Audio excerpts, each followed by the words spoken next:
Invité au micro de l'émission Il n'y a pas qu'une vie dans la vie sur Europe 1, Jacques Weber s'est remémoré ses années passées au conservatoire avec Francis Huster. Le 8 mars dernier, Jacques Weber a publié son autobiographie On ne dit jamais assez aux gens qu'on les aime, parue aux éditions de l'Observatoire.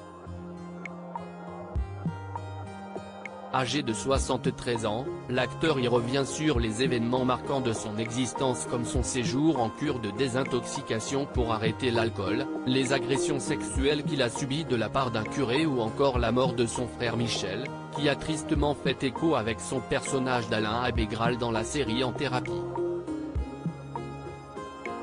Ce bonhomme de fiction avait un frère comme moi, qu'il admirait follement comme moi, il était mort accidentellement, Alain culpabilisait comme moi, je ne pouvais rien contre le cancer de mon frère mais j'aurais pu et dû lui dire que je l'aimais, raconte celui qui a aussi évoqué ses regrets concernant Gérard Depardieu.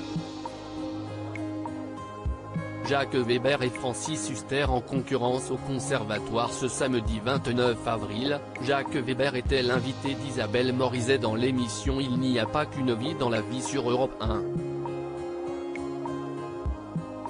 L'occasion pour lui de revenir sur son entrée au conservatoire. Alors âgé de 20 ans, le jeune comédien était en concurrence avec Francis Huster pour le prestigieux prix d'excellence, qu'il a fini par remporter. Et pour cause, son rival d'autrefois a été pris d'un coup de folie peu de temps avant la fatidique semaine des concours.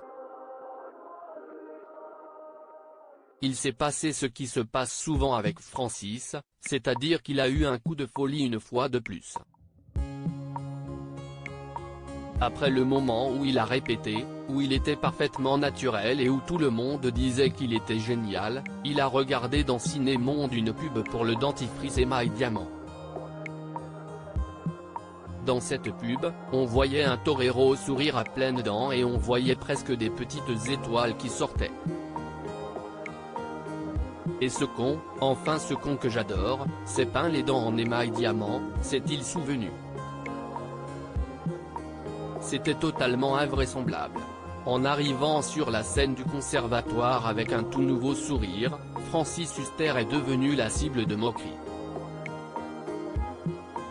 Quand il est arrivé dans le monologue de Figaro, il était en costume d'époque, un peu ridicule, et il s'est mis à sourire à pleines dents.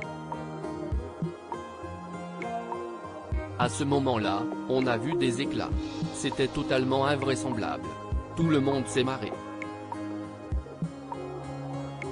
Je pense que ça a écarté les gens de l'interprétation qui était tout à fait remarquable, mais c'était ridicule quoi, s'est remémoré Jacques Weber, avant de préciser que son camarade avait tout de même été récompensé pour son interprétation.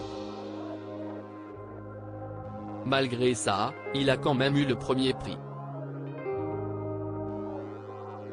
À lire aussi totalement imparfait, Jacques Weber se livre sur le difficile rôle de père auprès de ses enfants Stanley, Tommy et Kim.